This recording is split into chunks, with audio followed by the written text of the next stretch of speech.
கட்டுறது கைமண் அளவு கல்லாதது உலகளவு. என்ன ஒரு வீட்டில் எலக்ட்ரிக் ஒர்க்காக கூப்பிட்டுருந்தாங்க. ஒயர் ஸ்மெல் வருது சார், கரண்ட் இல்லைன்னு சொல்லியிருந்தாங்க. அங்கே போய் செக் பண்ணேன். அங்கே பார்த்தீங்கன்னா 8 டிபி போட்டிருந்தாங்க. 8 பிரேக்கர் மாட்டாமல் ஒரு டிபி பாக்ஸ் இருந்தது. அதில் பார்த்தீங்கன்னா ஒயர் ஃபுல்லாக எல்லாம் எரிஞ்சிருந்தது. என்ன காரணம்னு பார்த்தீங்கன்னா 8 பிரேக்கர் மாட்டுற இடத்துல அவங்க ஆல்ட்ரு பண்ணி தகர இடத்தெல்லாம் கட் பண்ணி 9 பிரேக்கர் மாட்டியிருக்காங்க. ஒயர் உட்காரத்துக்கு கேப்பே இல்லை, ஃபுல் டைட் ஆகிட்டு இருக்காங்க. ஒயர்லாம் அமிக்கி திணிச்சு போனால் டைட்டாக அப்படியே இருந்தது ஒயர்லாம் உள்ள. யாருங்க கொடுக்குற அளவோட 1-2 பிரேக்கர் கம்மியாக மாட்டுங்க, ஜாஸ்தியாக மாட்டாதீங்க.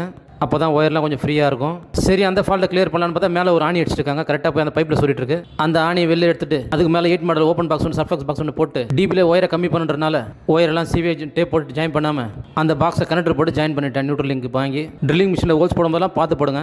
ஜாயிண்ட் வந்து அந்த டிபி பாக்ஸில் வச்சா ஒயர் அதிகமாக ஆகிடும்ன்றனால மேலே எடுத்து நான் வச்சுருக்கேன் ஜாயிண்ட்டை. ஒரே ஃபால்ட்லாம் அட்டன் பண்ணி லைன் ஆன் பண்ணியாச்சு.